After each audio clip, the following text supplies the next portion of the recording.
Y'all, welcome to Off the Beaten Path. My name is Cush. My name is Breezy. On our podcast, we explore the great outdoors and the Second Amendment with a blend of culture, comedy, and conversation. And oh yeah, I'm making beats. Hey y'all, we want to welcome y'all back to Off the Beaten Path. You know, you see Breezy there. You see the NPC making phantom beats. And then we got a special guest today. Y'all know him by Hoodneck. Y'all see his name is Chris. And I'm going to let him do the introduction. I've known bro for a year or so, and we've seen each other at a few events. Chris, go ahead and do an intro for people who don't know you, man. So my name is Chris Allen. I'm an Army vet from Galveston, Texas, and I am the founder of Hoodneck. Hoodneck is a nonprofit organization, but it's a nonprofit playing words with being from the hood and being a redneck. With the bridge between two stereotypes that society tries to separate, and we're here to put an end to all negative stigmas placed upon them. So that's fine. First, let me say thank you for your service, bro. Oh man, I appreciate the support. I wanted to be a jarhead when I was younger. Let me let one of these off real quick. Yeah. I wanted to be a jarhead when I was younger, but by the time me and my twin went to the recruiting office, we were covered in tattoos, and they were like, "Can't do it." We're like, "All right." So but that was like what? 20 some odd years ago, bro. So they're taking them now. Yeah, yep. So, man, I love what you and your organization are doing. You know, we've been following you for a while now. Anytime you post something, I make sure to share it as best as we can. But man, you kind of just jump right into it. So I'm gonna jump right into it. Tell me about Hoodneck. Like, how did it start? Well, let me rewind a little bit. Do you have a background in the outdoor space, or you just kind of like, does your family come from a long line of hunters, or you're like the first generation? Nah, of hunter, I explain it like this. So my dad's side is from Louisiana, Mississippi, and my mom's side is from Texas. Both country, but my mom's side a little bit more hood. So my grandma's from Jeanerette, Louisiana. My grandfather's from Lake Charles. They moved down here, so I grew up in the garden with my granny. She grew fruits and vegetables and stuff like that. And her husband, not my biological grandfather, but he's still my pawpaw. But my pawpaw, I used to be in the garden with him shooting coons and squirrels. But that's my father's side, man. My mother's side, we're down in Galveston, man. They country folk too, but we fish. Galveston's an island, so I grew up on the island fishing a lot more with my uncle and my family, everybody pretty much, you know, fishing, crabbing and stuff like that is what we did a lot. So I got a little bit of both growing up, but my mama moved us to the hood at a young age, and that's where it came from. So you do have like the foundation there from your youth. You remember like fishing, coon hunting, other small game, and then obviously fishing was like the big dog in your life, right? Yeah. Fish more than anything. What was it for you, like, you know, coming of age? Let's say you went to the Army, because you did. At what age did you realize, man, I want to get back to the outdoors, or I want to I want to create this organization? Was it just a hobby at first and then you jumped in, or how did it happen? Man, so Hoodneck is something I always, like I say, something I always joked around with from my friends and family. So my white brother, so I call him in the Army, man. I started saying, I'm Hoodneck, man. This is what I do. Because we used to go in the mountain. I was stationed in Colorado and I was artillery, so we didn't do nothing but shoot guns and stuff anyways all the time. But I would go into the mountains with my friends and we'd go shoot guns, and I was just like, man, I love this shit. Like that was my first time just really being outside and shooting somewhere not in the range, you know, just like really having wide open fun, you know? Yeah. And I just you said this was in Colorado? Yeah, in the mountains in Colorado, in Colorado Springs. Yeah. Mm-hmm. So I would hang with them when I would come back home to visit my friends in Texas, and it would just feel different, man. I had bought my first gun my first legal pistol and stuff by that time, so I was carrying legally, but it still felt wrong, man. It's still bad. Yeah. I feel like it just felt weird, man. Just going back to the hood, strapped up and shit. It was just a negative. It was not a negative feeling, but a weird feeling. And I go back to Colorado. I got it in my bag. I can say it now because I'm not in the Army, but in my bags, man, I had an AK-47. I had a sawed-off pump. Not sawed-off pump, but a Mossberg 500 with the pistol grip. That's my bird ass. And my Glock 21 and the little Ruger LC9. Man, you're not supposed to have no guns on post, man. I had when I got in the guns, I dove straight into it. Like, man, I started buying the stuff, start figuring out what I liked and what I didn't. But yeah, man, it was just it was just a negative feeling when I used to go back to the hood and I ain't like it. Then once I got in the army and I go back and forth and I'd be like, man, you know what? I'm not doing nothing wrong. Like a light switch went off in my head and I was like, why the fuck do you feel like this with your friends you've known your whole life, but when you go back to people you just met a couple years ago or whatnot, and what is it? And I was like, man, I really started sitting and thinking. I was like, man, my friends back home just don't know the things that they don't know, man. We all feel the same. Just in the black community, man, we always got not pushed away from guns, but it comes a stigma with black gun ownership. We've talked about this on several episodes. I actually, props to my brother Breezy. A couple episodes ago, I told our guest, like, bro, I didn't even know I could own a gun legally until me and this man had a full-blown business, bro. He was like, yo, what you carrying? And I was like, oh, I'm gonna give me a little 9. He's like, you got your license? I was like, nah. I said, I'm gonna just, tuck it. And he's like, nah, bro, you come on, bro. We own a business. I was like, yeah, I'm saying, like, what? And he sent me everything. So props to my brother Breezy, because we advocate for legal gun ownership, but you're 100% right. Yeah. Growing up in certain areas, we have them. I did it both ways. Yeah, I had guns from the street. That was the first guns my story kind of like it twists both. My dad was a outdoorsman, a hunter, a fisherman, so he had me around guns early. But I still, it's exciting. I got some street guns. I'm like, I went off the deep end, like so many people fall victim and getting in trouble because they don't know the laws, and they could just be legal at the snap of, especially in Texas, at the snap of a finger, man. You could be legal. Especially because I knew my way around guns already, so it wasn't something that intimidated me. I was like, what do you got? A little 380, I'll take it. A little 38 revolver, I'll take it. Yeah, man. But just like, so it didn't intimidate you, and that's what it is. Doing the work I've been doing with Hoodneck over the years, that's what I've come to realize is the black community, man. We see guns as tools of fear. So you go either. So I tell people this: it's when it comes to kids and guns, you gotta teach them just like you teach them how to respect you and not fear you.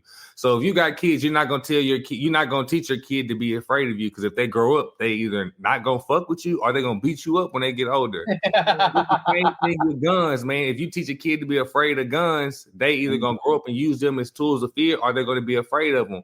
But that's why you teach them respect. You raise your child to respect you, not fear you. And you same things with guns, man. And that's why I think, like, man, they're not tools. They're tools when we see them as tools of fear, and it shouldn't be that at all. It should be a tool intended for its purpose, and it shouldn't be nothing negative. You shouldn't be trying to do nothing with it. How long has Hoodneck been an organization? So, man, so Hoodneck started. I had went on a hog. So when I got to the Army in 2017, I went on a hog hunting trip with I was working at a gun store, and I went on a hog hunting trip with one of my friends, and he was white. He Dutch to be like. His parents are Dutch immigrants. He got long, like for real, long brown hair, super long brown beard. And he took me pig hunting, and he was like, "Man, you got some people that want to come? They can come. I got some space." So I asked my black friends, and them niggas was like, "Hell no!" They was like, "I'm not finna go out here with y'all and these guns, do this hunting shit." No, you can. They still think I'm on like an army high because I'm fresh out the military and shit. And they just think I'm on some other shit. I'm like, this ain't that. So I ended up going hunting, and I knocked down the hog. And this 2017, and I put on a group 2018 time frame, early 2018 into 2017 time frame. And this one, the Facebook groups was jumping back then. I don't know if Facebook was that time frame. Facebook groups was popping. And it was a black hunting group with like 100-some-thousand people. And I posted a picture with the hog. And I was like, I just want to do Hoodneck shit with my friends. And I went viral. This before people were saying viral. People were saying viral in 2017. I was just telling people I got 100,000 likes, shares, and comments. Like I ain't never had this much attention. Like, it wouldn't. I didn't even have the words to like. I went back then. I was like, dude, I got 100,000 shares and comments for people. I didn't have the word to say viral back then. Like that's how I knew it was to me. And people was like, man, put it on the shirt, put it on the shirt, put it on the shirt. So I was like, man, I don't know shit about making those shirts or none of that. And so I put it on the shirt, but it wasn't the Hoodneck logo. It wasn't this. It was just block letters. It just said Hoodneck, and nobody bought it. Yeah. Hey, I got like 12 of those hats made. So I'm saying it ain't too many people in existence with that hat. Yeah. But I had put and it no on. pun intended. Real quick, no cap and no cap. My man really rocks that a lot. Yo, yeah, bro. Like he stays wearing that hat. I appreciate that. Yeah. Man. I appreciate that. Because not only do I believe and support what you do, but it complements our Yes, logo. sir. I appreciate that, bro. So for real. now I'm gonna wear it like this. Hey, Yeah. Hey, what's up? And if I remember correct, you actually purchased that at Pew Party. Yeah, right? at Pew Party. Yeah. Because I had seen the merch, and I don't know if you remember, we met a year or so before that. But you know, we've been so busy, we just It was at a different event before Pew Party. It was at the Well, this one I bought at Pew Party, but we met before Pew Party. But bro, I remember like when I first started like seeing like what you were doing, I was like, damn, bro, like he ain't half stepping with it. You know what I'm saying? And we're really big on authenticity. You know what I'm saying? Because you know, like in the hood, there's fake it till you make it, but also don't come like half stepping. You can't hang with us if you ain't all the way in.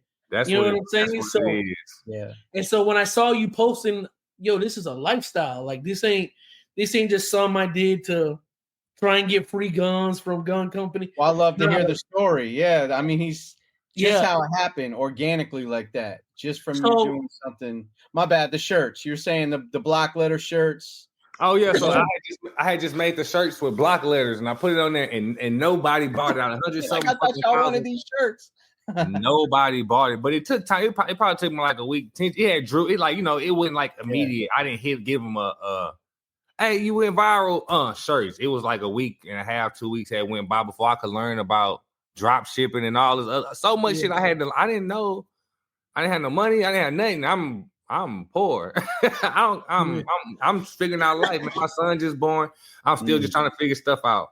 Transitioning from the military back to civilian life, everything. But I was doing pictures. So I had made a shirt, the block letter shirt, just for me. One sample I wore it. I like this still. I'm a Hoodneck. Even if it didn't sell, I was like, I'm still wearing this shirt. I made it, and it meant a lot to me. So one of my friends is Mike Evans from the Buccaneers, man, and he was having a celebrity basketball game at College Station. And I asked him, could I come up there and take pictures? Because, man, I was doing like photography as a little hobby and stuff like that. Because my granny used to take pictures and stuff when I was a kid. And it's just something I fell in love with just doing on the side as a hobby.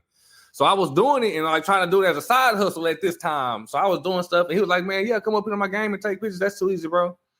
So I go up, it's him, Jameis Winston, and all a bunch of different Buccaneers at that time and stuff. So one of his agents come up. I'm tall, Mike's tall, but this guy like 6'10". He up there, and he was like, he's like, what is Hoodneck? Because I had my shirt on, and I explained it to him. I didn't have like no picture, nothing at that time. I was like, man, this just being from the hood and the redneck, and pretty much, And he was like, man, I really like that. He's like, you need to get a logo. He looked me in my eyes. He looked down at me, looked me in my eyes, and he was like, you need to get a logo. He's like, man, you need to get like something to make it more visual so people can understand it. And I was like, you know what? I told him thank you, but on the ride home from College Station back to Galveston, it really stuck with me. Like, man, why did this?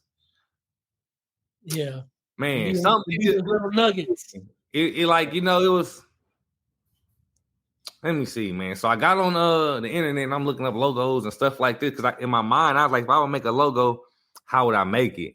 Like, what would it look like? And I was like, man, it can't be. I'm just putting stuff together and I'm looking up stuff like, where can I get a logo made? And motherfuckers charging $200 a letter on logos. Like, what? I don't got no $800 for no logo to not sell no shirts. Like, I had nothing at this time. Nobody bought nothing. People forgot about me. Like, the internet keeps going. Life don't stop. Bro. That's a fact. It keeps going. So I'm like, I don't got no fucking $800. So I'm on YouTube. I'm on YouTube University, man. How to make a logo? They pull up Photoshop, man. By the blessing of God, man. My freshman year, my sophomore year, my freshman year, my junior year, my senior year in high school, I took webmaster in high school, man. Shout out to Mr. Cito, man. Mr. Cito taught us Photoshop and how to make websites and stuff like that. Man, Photoshop is exactly the same from 2005 as it is today. Most people don't know that it's updated, but everything is exactly the same. Man, I started playing. I was like, man, I remember this shit. I was like, I can do anything on this motherfucker. So I get on Photoshop and I'm looking. I was like, man, what type of logo I want? And I'm just looking. I was like, man, the hood got to be different from the neck. I was like, man, I want the hood to represent like brick. I want a concrete stone type feeling when I see that on the logo. It can't. I knew.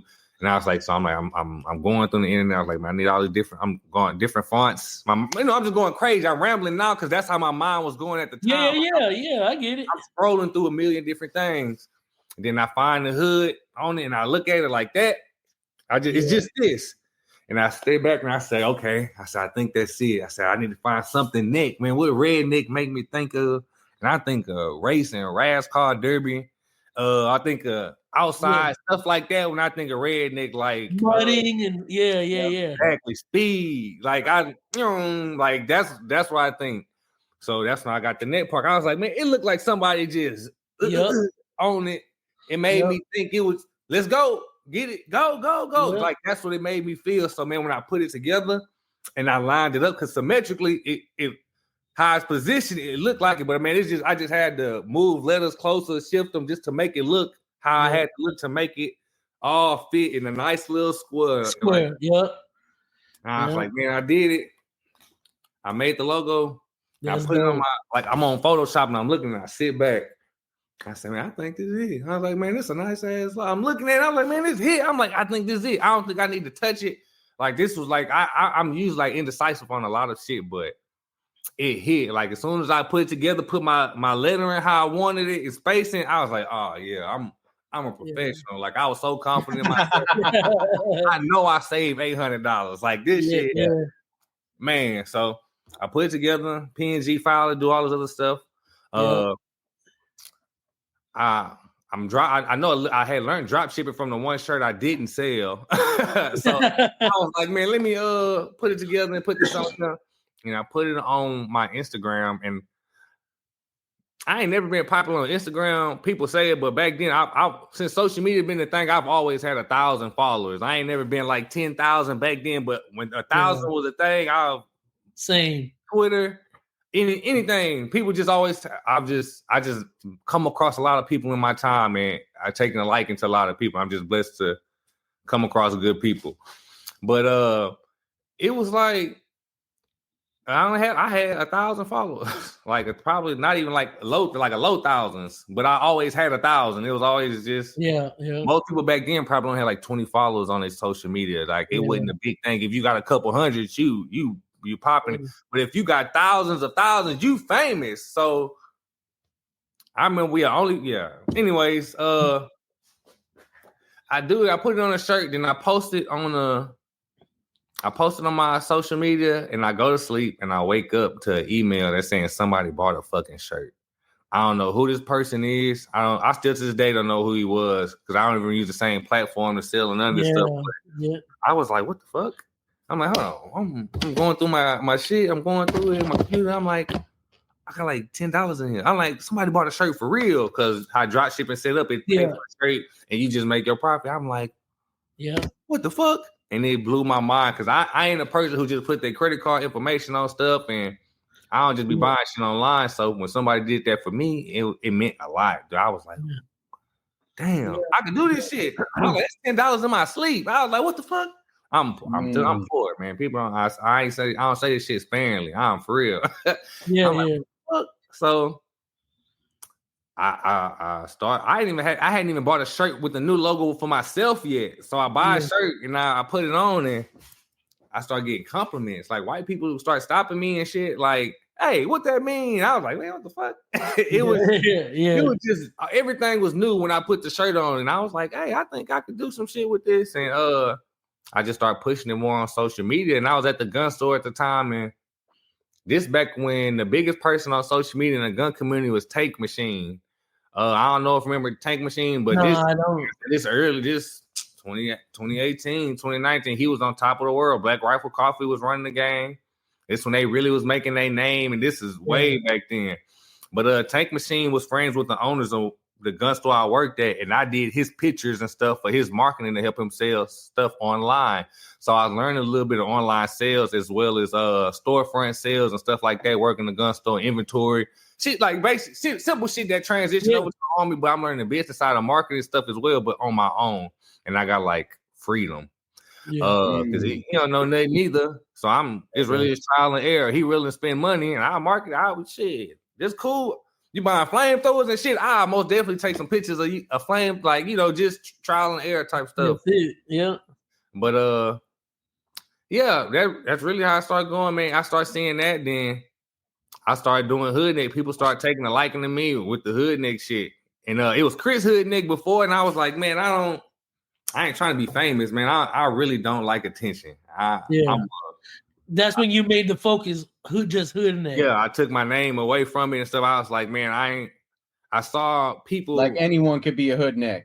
Yeah, because I started getting people coming up to me saying, I'm a Hoodneck. I'm just like you and stuff. I was like, man, I feel that shit. And I didn't want people to be representing me. Like I ain't shit. I was a regular person. Like, I don't want y'all to be like, it's Chris Hoodneck. I ain't trying to be famous, but it started, a light bulb went off. I was like, man, there's people like this all over the country. Then we started growing. I started getting people in other countries saying, I'm a Hoodneck just like you. I'm in a rice farm in Korea, but I'm a Hoodneck, man. Trust me. I'm just like Korea, man. The dude's in Oregon. He's like, man, I'm just like you. Y'all fish, but I snorkel for my fish and I spear fish and stuff like that. And we got snow, so I snowboard, do shit. I was like, man, I grew up. We rode scooter skateboards, we boogie boarded, we surfed and did all that shit because we grew up on an island with a beach. And I tell people, we was the Black Rocket Power for real. Like we did everything they did. For literally, I got a dirt bike right here. I got a KTM 150 right here, 2-stroke. We ride dirt bikes, 4-wheelers, go-karts. We do it all. Like we grew up. So you still do it, like hell yeah, off-roading and stuff like my that. My garage went junky. I'll show you. My dirt bike is literally right here. Hold on. Speaking of dirt bike, I need to hear that dirty beat that you're supposed to be chopping up. Okay, hold on, because he's speaking stuff near and dear to my heart here. Of course, yeah, I know this. I don't know. We're in South Florida, West Palm Beach to be exact. Yeah, about an hour north of Miami. So we had a lot of that's like I got yellow sand dunes next to my house. They're still there. They just fenced it off, and it's a natural preserve now. But while you talk about wilding out on some ATVs and dirt bikes, and you already know about them dudes. It's a preserve because of sea turtles and all this other stuff, man. That's exactly what it is, bro. But we used to be out there on the YZ80s. I remember my boy had his dirt bike over, and it was like changed my life. I was like, yo, you met Mayberry, huh? What's that? You met Mayberry, huh? With the gold teeth and the face tattoos, my director of agriculture, Mayberry was running down the seawall and bust his ass on doing the wheelie down the seawall, man, like on the beach, man. We do this. Yo, that's great. And just hearing you speak, it's like, man, we really are all connected, in some kind of way. Everyone's a Hoodneck in some way. That's from different places, man. You can be from the hood in Florida, Texas, Louisiana, it don't matter. New York, Cali. Kush knows where I'm at. I'm like, I saw both sides of it because I'm not from the hood per se, but I got the hood right by me. He's literally like, this is his street. This is the highway. Here's the hood. There's right the hood. On the other side. I went to school with kids from the hood that got and we clicked up because they were kids too. I didn't care where, I wasn't checking anyone's financials or it's like, yo, you like doing this stuff? So do I. Let's hang. And that's why it's beautiful to hear you talking about this. So let's hear that sample real quick. So I chopped the sample a little bit. I usually let you hear the whole song, but I think I'm gonna just play with these little parts right here. Y'all let me know what this. That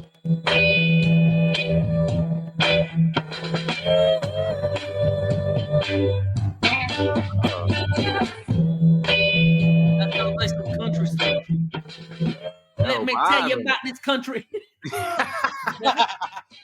Or should I chop something a little more Hoodneck? I like We'll see where that goes. We'll see where that goes. I want to hear that, but I mean, whatever you want to do. Go ahead and throw a beat drop to it. That's You know what's funny, bro? Music at all? My bad, Kush.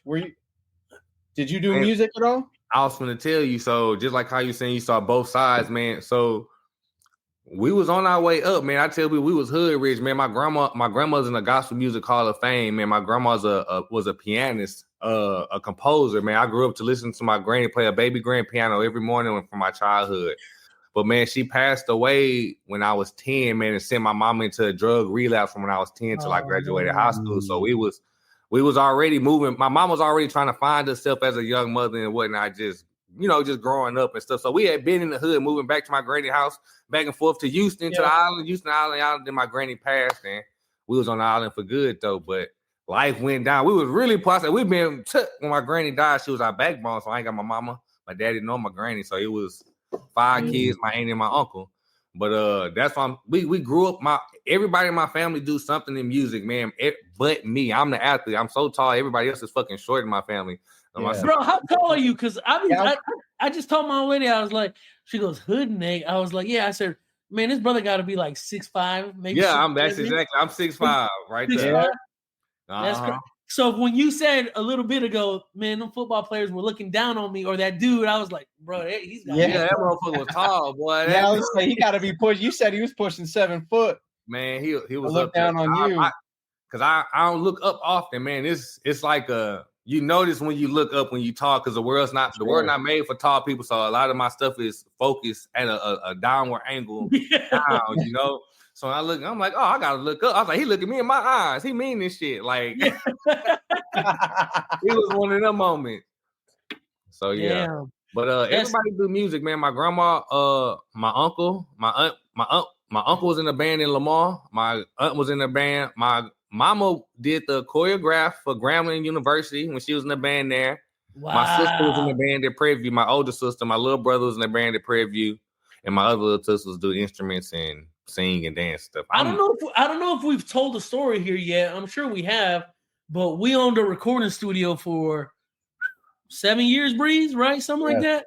Yeah. And I'm an audio engineer. He's an audio engineer, producer too. I mean, I got like $100,000 worth of equipment sitting here, and there too. He has probably see some of it back there. Yeah. Not really. Yeah, but the desk is over here. But he has a butt ton of equipment too, like expensive. So when we tell people, because what's funny, like at SHOT Show, you see us with the cameras, and it has this like long microphone. Like that thing's got to be like mic. It's like 14 inches long. We see other media teams, and they're like, "Man, y'all don't use no labs." We're like, no. And then, when people hear the word, they're like, "Damn, that sounds like a voiceover." Like, no, that's just that mic. Because most people don't know we got a background in music and audio. Use that directional microphones, man. You don't need that stuff, man. I dabbled in it, so I did a lot of research on. I'm a buy once, cry once type of person. Same, bro. I don't need the biggest expensive, but I do need something that can do everything. Get me going. Pretty damn good. Yeah. I done ran through the road mics and all that stuff. So I know a little bit about everything. Yeah. That but bro, like I say that because like you were saying, buy once, cry once. You know what I'm saying? So like when we own the recording studio, that's kind of like, we obviously we had firearms before that, but when we had the studio, we happened to be right in the hottest part of the city. You know what I'm saying? Yeah. We were. One side of the neighborhood was at war with the other side of the neighborhood, and it was real. Man, I already know how that go, man. One of my partners right now, he graduated from Full Sail down in Florida, man. He do music and stuff, and he produced, but he do mobile. He mobile, like he doing mobile producing and beats and stuff like that, and engineering. But he be getting caught up in shit. Police think he with somebody. Nah, boy, let them know you a producer. You ain't with none of that. Listen, bro. We had stories, bro. We had SWAT, FBI. Them people kicked our door in. And that shit ARs and everybody's. People don't. I don't think like the industry, like this industry specifically. I don't think they realize how prevalent it is in our community. Because it ain't nothing for somebody to pick up a beat from YouTube and then try to find a studio. I want to record this, but in real life. They're not rappers. In real life, they're gangsters for real.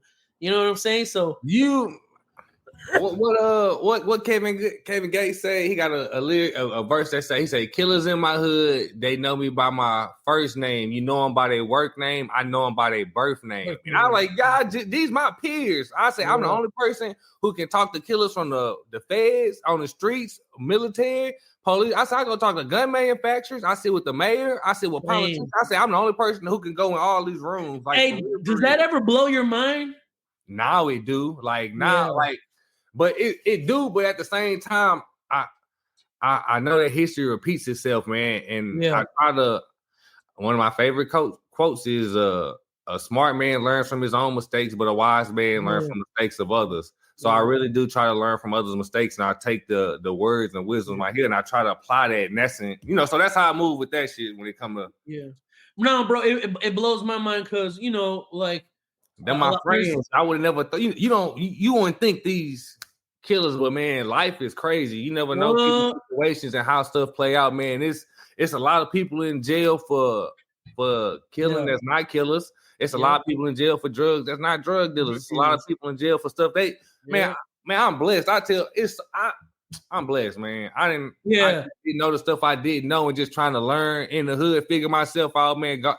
So many times I know I'm supposed to have a long fucking lengthy criminal record, dude. God truly blessed me. God truly blessed me. Man, my friends have been in jail for stuff we used to do together. It's bro. That's gonna be another episode because, bro, there's so much of that in with the people that I know. You know what I'm saying? Like I man, pretty much the same exact story, bro. Niggas being street beef, they call hood nigga, man. No, they ain't trying to die neither. People be scared like that. It's the humanity and stuff, man. It's man, ain't no people think these gang wars and hear all this other stuff and think people just want to be beefed up and want to, man, these motherfuckers scared for their lives for real. Man, I gotta understand that they don't got a life. They don't that's why we're so passionate, like what we're doing about proper gun ownership for like the Black, Latino, urban community because like, bro, I was a grown man before I knew I should get a license. You know what I'm saying? Because all my life it was just clutch something, hold it. You know what I'm saying? So, but enough about that. I want to get back around to your organization. So y'all take kids from the inner city out on hunts? Man, we take men, women, and kids. It don't matter what you are. If you want to go and you want to learn, you really passionate, like this something I can feel it coming from you. Yeah, we make that happen easy. That's dope. We work with pets, everybody. We don't discriminate. When everybody, for real.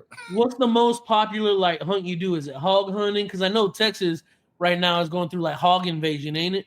It's hog and duck. It's probably we do more hogs than anything, but I try to bird hunting this. I love that, man.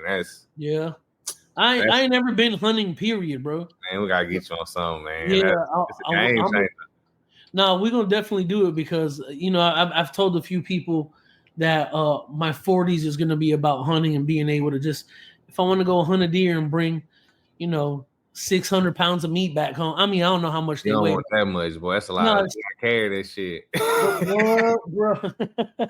But yeah, that's like I like your effort. So in 2018, 2019 is when you really started branching off into doing the whole Hoodneck thing. When did you incorporate as a 501c3? 2020, man. So SHOT Show 2019, the National Shooting Sports Foundation, they saw my social media, like what we was doing. They was like, man, I want to pay y'all to come out here. I want to pay you to come out here and do some stuff with us for SHOT Show. I want you to find some random people on the strip and take them shooting for the first time. They've never been shooting. We're going to pay for it all. We're going to film it. And we're going to pay you. So I did that. And they did that. And they paid me. And the money they gave me, by that time, I was like, man, I know what I want to do with Hoodneck. I want to make it a nonprofit. I was like, man, I can sell. I'm learning business, man. I'm studying business. Nonprofits make money and all this because I'm like, man, at this time, I'm trying to take people hunting. I was like, man, that shit expensive. I can't afford to take myself hunting. I know I ain't finna be able to take nobody else hunting, but as I'm learning, I'm saving my shirt sales, shirts growing and stuff like that. I'm just stacking money up, man. Just becoming more financially stable and learning more. And I started applying it. So I got that money from the National Shooting Sports Foundation doing the stuff for SHOT Show, and I used it to start my nonprofit. And I got my tax exempt paperwork back the month we went into lockdown 2020. It took like almost a year for me to get my paperwork back. But I had just came from the national SHOT Show again, and because they had SHOT Show in 2020, but it hadn't kicked off yet. Like the pandemic wasn't big yet. But I had got my paperwork back right then, like right after SHOT Show, and then that's when the people for the National Shooting Sports Foundation was like, "Hey man, we got this grant. Apply for it." I was like, "Bet, I just got my paperwork back. I can apply for grant. Just the first grant I'm apply for." And I don't know nothing about nothing, man. My older sister has a degree, her doctorate's in psychology. So if I trust her for a lot of stuff. So I sent it over to her, and she was like, "Yeah, I'll help you write up a little grant. I don't know nothing about grants, but it don't seem too hard." So we whipped up a grant, man, and I got it in the pandemic. So the whole pandemic, I got 10 bands to take people hunting. And that's all I did the whole pandemic was just take people hunting that never been hunting. Maybe it was his first time hunting and stuff like that. Got him outfitted and just learned so much. And we've been up since. I learned a lot in the pandemic. I was able to really sit down and home in on not have the world make you feel like you was getting left by, but when the world stopped and when you buckle down too, you be like, "Oh yeah, I'm killing shit," and you able to become more disciplined. So it was like perfect timing for me. That year was so big. That was one of the best years of my life. Because of the lockdown, were you able to enjoy more hunts? Like meaning there was less people out there hunting, so you took advantage of it? Wildlife thrived so much better, man. When we got the fuck out the way, the wildlife thrived. It was blew up, right? What did you see the most of? Birds. Ducks and stuff like that. But everything moved around. It was, you got to think, a lot of animals move around with caution, man. There wasn't no caution with a lot of these animals. They were free, like, and with no fear. That's what it is. Animals moving with no fear. We know y'all always been here, but we finally able to see this shit. Like, man, we ain't in no shortage. Y'all just y'all good as fucking hiding. That's all it is, So. Yeah. Wow, that's dope, bro. I didn't even think about the effect of the pandemic. Fishing was amazing. Come on, man. So all right. So now let me ask you another question. Are you the type of hunter who, when you harvest, you take it back home, or you give it back to the community, or a little bit of both? No, I'm not a trophy. So I ain't been on no trophy hunts. I don't have no trophy kills or nothing like that. Everything I hunt is for food. We trying to eat everything. I'm not opposed to it, but our goal is to survive off the land and teach people, man. If you kill you something amazing and you want to go ahead and do your rec, man, do that. But make sure you get every piece of meat up off that carcass. Do you ever do like you give meat to like off in the community? Right. If we got, maybe good. He got a list of people who want some hog meat and stuff like that. So we really be hunting, bust it down and give it out. We give out eggs and stuff like that too, because our chickens and shit lay so many eggs that we cannot keep up. Everybody, maybe should all have about 2 weeks worth of eggs at home, and we get 12.5 a day. So we got more than enough. So you could be slinging eggs right now, bro. No, we're gonna do something with it. We probably do like a little good. We're gonna start selling eggs. We got to get more chickens. So 12.5. Now it's a lot when it's just a couple people, but for a business, you would want 10 dozen a day. You get what I'm saying? So it's a lot more chickens. Yeah. Hey, that sounds like a shirt. A lot more chickens. Yeah, a lot more. Yeah. So okay, you got established in 2020. We're 2024 now. In the last 4 years, how many people do you think you've taken hunting and introduced to the outdoors? And then another question. We started off. We really focusing in on like groups, man. I always get spurts of people who just want to come by passing through, like, and stuff like that, want to learn something. But we got a nice core, probably about 60, 70 people that they returned. Like I would call them, hey, they hunters now. They wouldn't, but now they hunters. Like, we get so many people, but everybody don't stick it through, man. It's work. It's hunting. That's big on the R3, right? Recruitment, retention, and reactivation. reactivate. That's dope, bro.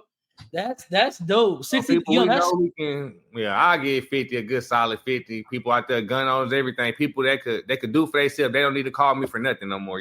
So it's. How long did it take for them to get to that point with you? It depends on how much it's them, how much you willing to learn, apply, how good of a learner is, and what you do on your own. Because you ain't gotta just wait on me. You grown. It's a lot of adults. Don't say they grown. They can go book something with somebody else and go do it and learn. That's what I'm showing you how. If you don't know how to get started, this what Hoodneck for. Yeah, you want to level up, be an expert. We just focusing on the newbies, getting people introduced to it. We can do it. You can come hang with us and go on some hunts on our private stuff and pay your own way when we go do some stuff. You're more than welcome to join. But wait, hold on, rewind. So you got private land? So we are on 2 properties right now. We got 15 acres in Brazoria. Then we got a hunting lease in Cleveland, Texas, that we're on 30 acres. But that one's going to be up. But we are working on something. When does it come out? Probably in the next month or so. All right. So I'll be able to. So we're working on something with we're working on something to get a bunch of land with multiple properties across the whole state. And we'll know it's looking good. We got a meeting with them next month. But we're trying to have that. We're gonna be on 40,000 acres over the state of Texas, across the state. Wow. I'm saying we just working on a lot of stuff, man. We busy. We super busy. So we moving. We're gonna always be in Brazoria, but our Cleveland property is leased. But we might be on a super. Breeze, did you hear that? They're working on something to expand to 40,000 acres. That's gonna be live, man. I can't wait. I really hope. How many do y'all have now? So we just on 2 properties right now, but we're going to get a hunting lease that has access to 40,000 acres, got lodging and everything, but across the whole state of Texas. It may be 12,000 in Mexico, it may be 7,000 in North Texas, it may be, it's different properties. But a total of 40 with big land, with big ranches and stuff. No, give him a horn, bro. He needs. I was gonna say I missed that because we had a spot. I used to go. My bad. Hold on. I was over here in beat mode. Hold up. Is that it? Wrong pad. No, I was saying I missed that. Like that was the first. We had a hunting lease about an hour north of. We go shooting up there, Okeechobee. It's if you know Lake Okeechobee in Florida. It was just north of there. And it was about like 40,000 acres. And man, it was just something about being out there, running around with guns, being outdoors. It just everything, That's it was beautiful. It was amazing. So I love that for y'all. And we're waiting for the invite. So, that's a fact. What that beat sound like? You got some? I got a little something. A little something over here. Let's see. Let's see. Oh yeah, bro.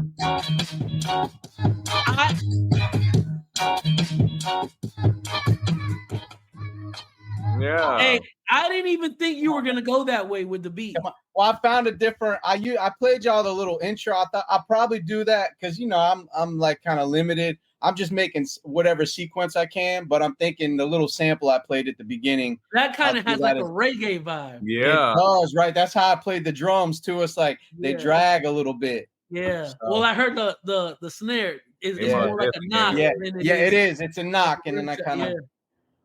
I thought you were gonna go the other way with it, so that's dope. Thank you. I think man, I think that's a hard beat, bro. Yo, I think we need to be serious about releasing a beat tape. Yeah. Bro, he makes a beat every episode. You should. You must stop doing shit for free, man. Nah. Go ahead and put that. We own the publishing company, so that's what I'm saying. Go ahead and put that on there. Always the fee, never the free. Somebody might want to buy it from you. That's what I'm saying. Go ahead and you never know. Hey, so what's in the future for Hoodneck? So we brand ambassadors with Q. I can tell you that. So we're gonna be I saw that tour y'all did. That was fire. Yeah, man, that shit was live, that dude. Was fire. They cool people, man. I really enjoyed that tour. That was my first time on the East Coast. Like, man, it was like a culture shock. You can drive an hour and be in 3 different fucking states. That shit was so crazy to me. Like, you can be Maine, New Hampshire, and Boston all within an hour. Quick. I'm still I'm driving. It takes me an hour to get to Houston from Galveston. I'm like, what? It was. Yeah. We're South Florida dudes. We can relate. It takes us 5 hours, and we're in southern Georgia at that point. Or if we're going out to Texas, it's 9 hours. Why? Dallas 5 hours, Louisiana 3 hours. I'm closer to Louisiana than I am to Dallas. Yeah. Okay. Yeah, because you're right there on Galveston. Yeah. On the island. We drive through there all the time because my wife's family is from South Texas. And so when we drive, we go Corpus Christi. Oh, okay, yeah. Yeah, so when we drive, we go through obviously all the southern states, Louisiana, Ponchatoula, Baton Rouge. We go I-10 all the way. Yeah. But then when you get to up for Chad Butler, R.I.P. aka Pimp C. Yeah. Hey Chris, I'm gonna have to put you on some of his music. I know you don't know nothing about him, but he's from Port Arthur, bro. Yeah, shout out UGK. He's from Port Arthur. We know all about PA and both the whole. We the real 409 in Galveston. We tell people all the time, but man, we got to see Pimp C when we was kids coming from a basketball tournament at a gas station in the red thing, man. It was a long time ago. It was a good time. I said that was probably a moment. You know about Capitol Beach Party? Who? Capitol Beach Party? Oh yeah, I've heard of it, but I ain't. No. I was a kid running through Capitol, man. All this stuff, everything you hear, man. I'm a real Capitol baby. We used to leave elementary school. We used to walk home, man. We used to go walk to the beach. Ain't nobody. For us, that was what. Atlanta had Freaknik. Freaknik can't compare to Kappa. You can ask all the celebrities you see. They be like, this Texas, this Galveston, this not Atlanta. They posting Texas does do it different. This ain't. It look like it, but this is a Texas. Kanye West, Lil Duval. You see all them posting these old pieces. Like, man, Kappa was what y'all think Freaknik was. I can't even talk about this. You know what's a memory that I have that I'll never forget?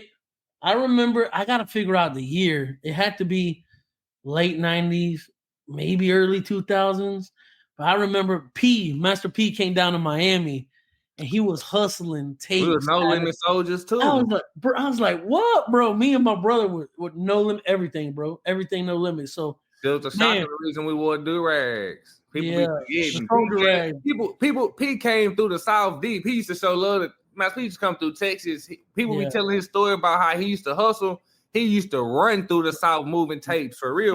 Like P, No Limit. He made his own lane with that. It was crazy. So Galveston's the home of Juneteenth. We've been selling Juneteenth our whole life. They used to be in Juneteenth parades passing out No Limit CDs to us.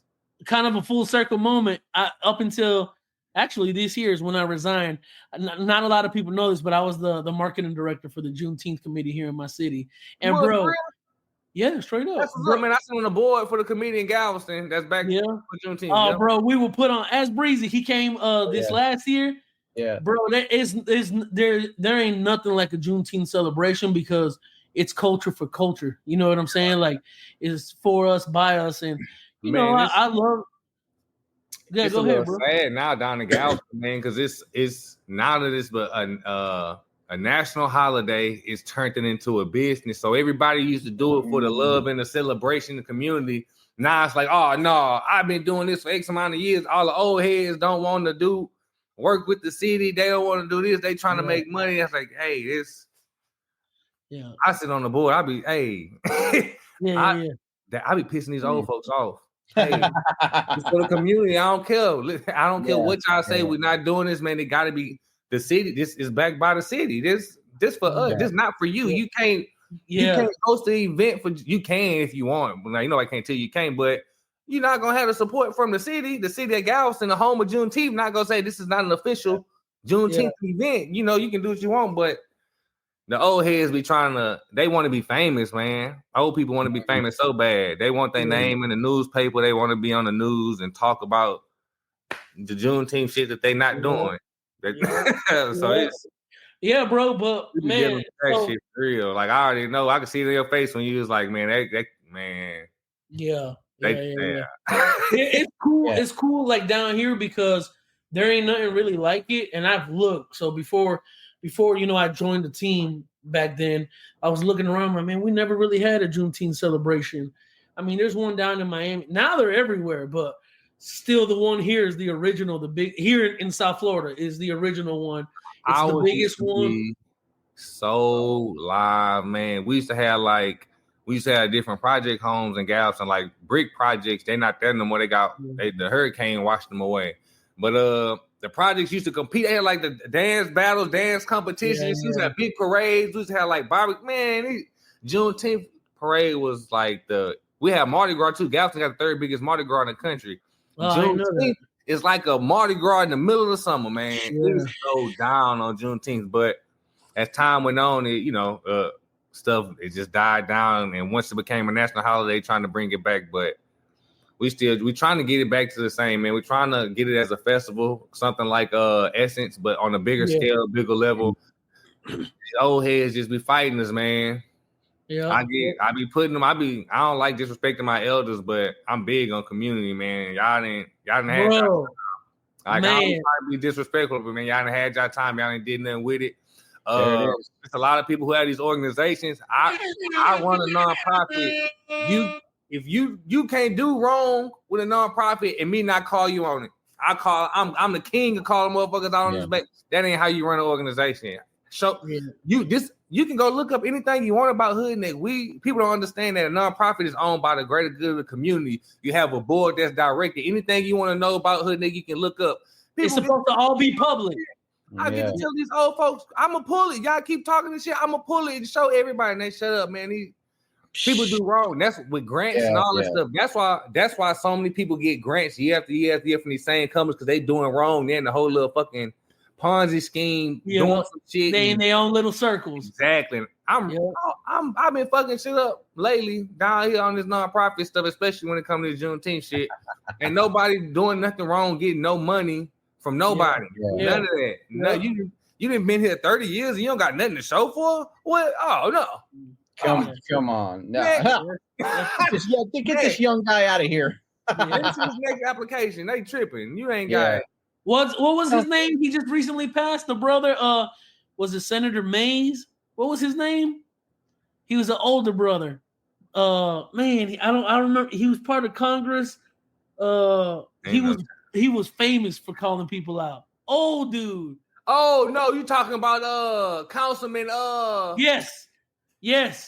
Councilman. I forgot his name, but he's a councilman. He's talking shit. I want to do that. I wish he got some balls. Bro, Breeze, have you ever seen that footage? Bro, I'm sure I have, bro. I just something like that or something. Yeah, something. I think it's Councilman. It's Councilman something. I forgot. Yeah, bro. Sure he'll call anybody.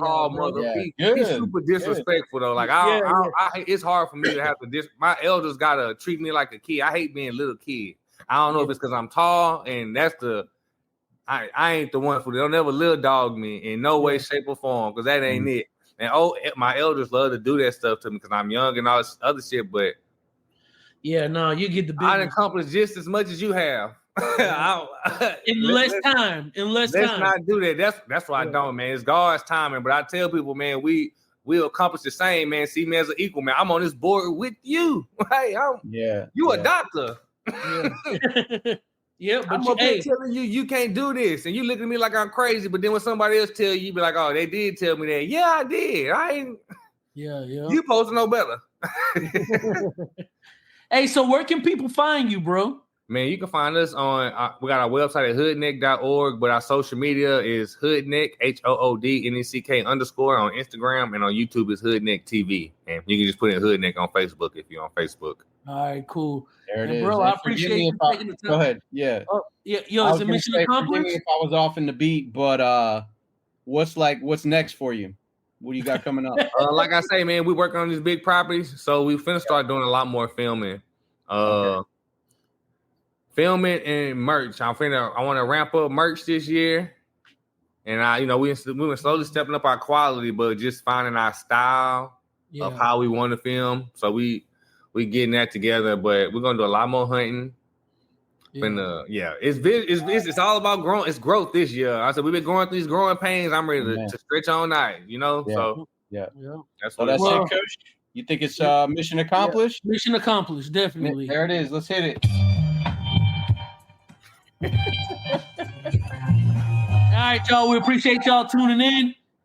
Hey, Chris, we appreciate you, bro. Your story's dope. I love what you're doing in the Galveston area and really all across Texas. And I wish nothing but the best for you, bro. And hopefully we can work together in the future, bro. So I appreciate you coming on. Breezy, you got any words? That's it, man. Likewise. Appreciate you. Appreciate you being on the show, man. Good times. I'm sure we'll see you sooner than later. Yeah, definitely.